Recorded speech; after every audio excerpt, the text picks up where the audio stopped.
So in case of the female cone, okay, the sporangium here is referred to as the megasporangium, and it is oval in shape and it is attached laterally on the upper surface of the ovuliferous scale with its micropylar end here facing the cone axis. That is why it is anatropous.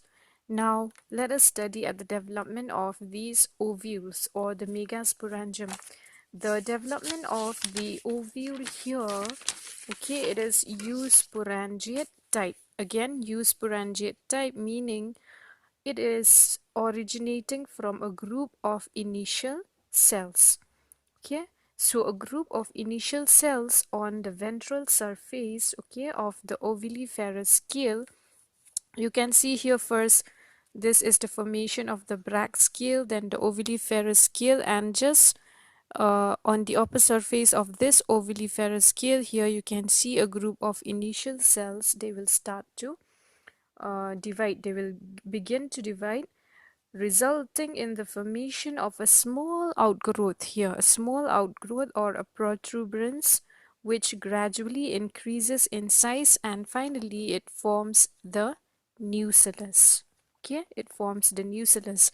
At the same time, when the neighboring cells here of the nucellus, they will become meristematic. We know that meristematic cells, they are actively dividing cells, so they will grow, they will divide around the nucellus. You can see here they will grow and divide around this nucellus. The small protuberance here is the nucellus. These actively dividing cells, they will form the bi-lipped integument. Okay, it's like a lip here. So from here and from this side and this side, so it is referred to as a bi-lipped integument. Okay, the integument, it does not completely cover the nucellus as you can see here, but it leaves a small opening here towards the cone axis. The cone axis is present here, so here it leaves a small opening, and this opening here in the ovule is referred to as the micropyle. Now this integument along with this nucellus, okay, at the chalaz, they will unite at this chalazal end here. You can see they have united with each other but remains free at the micropylar end. So in this side they remain free. You can see the integument and the nucellus, but this side they fuse together. And a hypodermal cell at the apex of the nucellus here, okay, it will differentiate from other surrounding cells by its larger size. You can see here it starts to differentiate, and now it is referred to as the archisporial cell. Okay, you can see when it differentiates and divides, it will form the archisporial cell. So in the nucellus, okay, in the apex of the nucellus, these cells, they will divide and become larger in size and differentiate into archisporial cell. Now this archisporial cell, it will divide by periclinal division to form an upper cell. You can see here two cells. The upper one is the parietal cell and the lower one is the sporogenous cells. And you can see here the ovuliferous scale also, it has developed even the brach scale. You can see this lower part here is the brach scale. So when it formed the parietal cell and the sporogenous cell, okay, the lower one here will form the Megaspore mother cell. You can see now parietal cells, they again divide by periclinal division, okay, and the lower part here it becomes the Megaspore mother cell. Now the parietal cell divides and redivides to form 2 to 3 layered here, okay, 2 to 3 layered tapetum. And you know that the tapetum, it provides nourishment to the developing megaspore. Okay, so this the diploid nucleus of the megaspore here, you can see the diploid nucleus, it has divide here by meiosis. Okay, it will divide by meiosis to form a linear row of 4 haploid nuclei, 1, 2, 3, 4 here.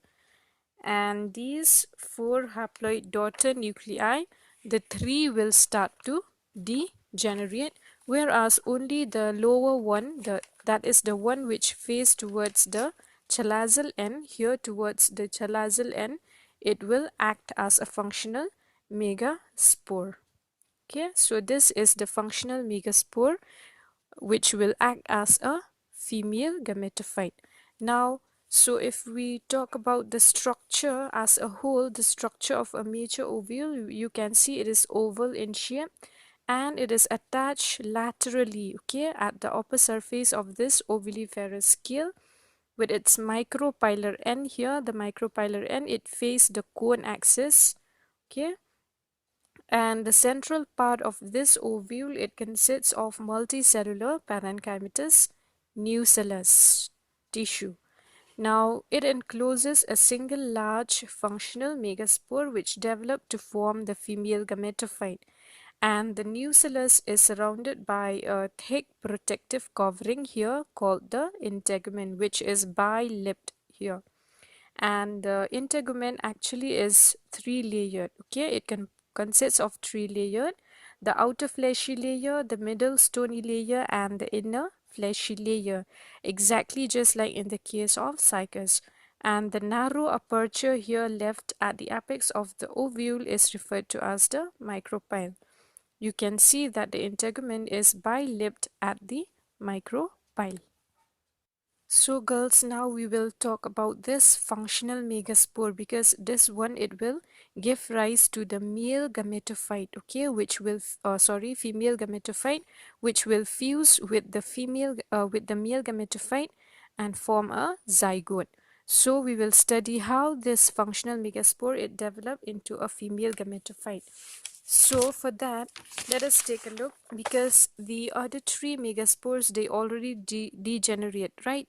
So now this functional megaspore, it acts as it is the first cell of the female gametophyte, and it is also known as the embryo sac. Okay, it is monosporic, and that is of the four megaspores, only this one, it forms as a functional megaspore and takes place in the development of female gametophyte. So you can see in this figure how this megaspore, okay, it enlarges in size, okay, and it enlarges in size, and finally it develops the ovule, or sorry, the vacuole in its center. It divides and redivides, okay, with the formation of these nuclei and form a huge vacuole. It is center. Its nucleus, it divides and redivides repeatedly by free nuclear somatic division, forming numerous nuclei. Okay, these nuclei, they are distributed in the cytoplasm, that is the embryo sac. At this stage, it is referred to as the nuclear stage. Remember, this is the nuclear stage. Now, as you can see in this figure F, the vacuole, it enlarges in size. It enlarges in size, pushing the nuclei to the periphery. And subsequently, later on, what happened after it pushes these nuclei to the periphery? The wall will start to form, okay, between these nuclei. The wall begins to lay down, okay, to lay down from the periphery towards the center, that is centripetally, in the form of open tubes. Okay, these open tubes here, they are referred to as the alveoli, and each alveoli, actually, it consists of numerous nuclei inside. Okay, so, and what happened actually inside the vacuole also will start to disappear. And finally, when the wall is laid down here, a mass of cells will develop, a solid mass of gametophytic tissue. Okay, a solid mass of gametophytic tissue known as the endosperm tissue. This is the endosperm tissue. Okay, and this tissue is composed of one kind of cells, and at this stage is referred to as the cellular stage. This is the nuclear stage, this is the cellular stage. Okay, so now what happened to this developing female gametophyte? As you can see in the next figure here, some of the cells here, okay, of the endosperm, this developing female gametophyte, that is the endosperm, some of the cells, usually 3 or 2 to 5 cells, towards the micropylar end, they will become archegonial initial. Okay, we will just enlarge this portion here just to show you the archegonial initial. Each initial here, it will start to divide by transverse division, forming an outer neck initial and a lower central cell. And the neck initial, as you can see, it will divide by two successive vertical divisions right angle to each other, followed by a transverse division. Now finally, after it divides and redivides, it will give rise to the formation of 8 neck cells. Okay, there will be a formation of 8 neck cells, and the cells of neck, they are arranged in 2 tiers of 4 each. Okay, that side 4 cells and this side you can see 4 cells, so 2 tiers of 4 cells each. This is the neck cell. And what happened here, the central cell, what happened to the central cell, it will enlarges in size and it will divide by transverse division. Okay, and when it divides by transverse division, here it will form the ventral canal cell and a large egg cell. So these two will form due to the division of the central cell. It will give rise to the ventral canal cell and the large egg cell. Okay, this ventral canal cell, it will degenerate just before fertilization. Okay, when the male, the microspore, they come in contact with the egg cell, they will fertilize, but just before fertilization, this ventral canal cell will degenerate, and the cells of the female gametophyte adjacent to the neck, okay, they will grow faster than the neck, and finally they will form a funnel shaped depression called the archegonial chamber. You can see here in this figure.